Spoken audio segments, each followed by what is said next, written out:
আচ্ছা, আমরা এখন লগের আরো তিনটা ম্যাথ দেখবো, দেখি কি বলছে। যে লগ 5 উপরে আছে কত, মানে মিডলে ভেরিয়েবল আছে হচ্ছে 3 রুট আর 5। আচ্ছা, তাহলে এটা আমরা কি লিখবো?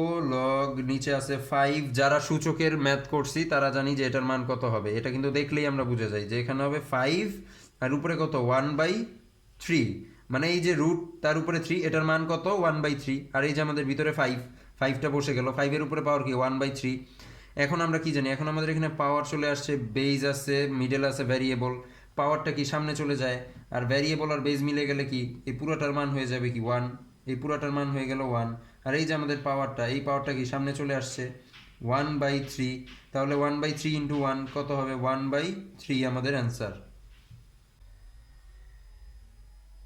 আচ্ছা, এখন যে ম্যাথটা দেখবো ওইটার মধ্যে কি বলা আছে। এটার মধ্যে বলা আছে হচ্ছে লগ 5 হচ্ছে আমাদের বেস, আর মিডে ভ্যারিয়েবল দেওয়া আছে, মিডলে হচ্ছে 3√5 ইন্টু √5। আচ্ছা, এটাও কিন্তু আমরা দেখলেই বুঝতেছি যে এই যে আমরা কি জানি, রুট আর এই যে 3 উপরেই আছে 3, এটার মান কত 1/3।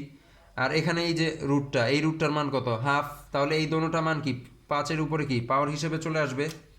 তাহলে আমরা কি লিখবো? লগ আমাদের বেস হচ্ছে 5, আর এখানে এই যে 5, এই যে 5 আমরা লিখলাম, তার উপরে কি চলে আসে 1/3 পাওয়ার হিসেবে চলে আসে 1/3 ইন্টু এখানে কি 5টা লিখলাম, তার এখানে আচ্ছা রুটের এই যে রুটের মান কত 1/2 হাফ পাওয়ার হিসেবে চলে আসলো। একদম সূচকের যে আমরা নিয়মে সূচকে অনেক করে আসছি এই ম্যাথগুলা। তাহলে এখানে কি বলা আছে, বেজ আর বেজ যদি সেম থাকে, গুণাকারে থাকে, বেজ সেম গুণাকারে আছে, তাহলে কি পাওয়ার দুইটা কি যোগ হয়ে যাবে। তাহলে আমরা কি লিখবো? লগ বেজ হচ্ছে 5 আর উপরে একটা 5, পাওয়ার দুইটা যোগ হলে কি হয় 1/3 প্লাস 1/2। আচ্ছা, তাহলে উপরে আমাদের পাওয়ার গেলে কি যোগ হয়ে গেল পাওয়ারগুলা। তাহলে পাওয়ারগুলা যোগ হয়ে গেলে এখন এটা কি কিভাবে সমাধান করব? যে এখানে নিচে কত 3 ইন্টু 2 কত 6। তাহলে এখন 3 দিয়ে যদি আমি 6কে ভাগ দিই তাহলে কত হয়? 3 দুগুণে 6 2। তাহলে 2 1কে উপরে আসলো 2 প্লাস এখানে কত 3 উপরে আসলো 3, 2 প্লাস 3, তাহলে 2 প্লাস 3 সমান সমান কত 5, আর নিচে কত 6। তাহলে উপরে আমাদের পাওয়ার কত 5/6। এই যে পাওয়ারটা 1/3 প্লাস হাফ, এটার মান কি দাঁড়াইলো 5/6। এই যে এখন পাওয়ারটা 5/6, এই 5/6টা কি সামনে চলে আসবে, যেহেতু এটা পাওয়ার সামনে চলে আসলে কত হয় 5/6। পাওয়ারটা আমাদের কি হলো, এই যে পাওয়ারটা আমাদের সামনে চলে আসলো।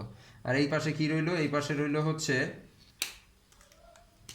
এই পাশে হচ্ছে লগ আমাদের নিচে কত বেস 5 আর উপরে কত ভ্যারিয়েবল 5। তাহলে এই যে বেস আর ভ্যারিয়েবল মিলে গেলে কত হয়ে যাবে 1।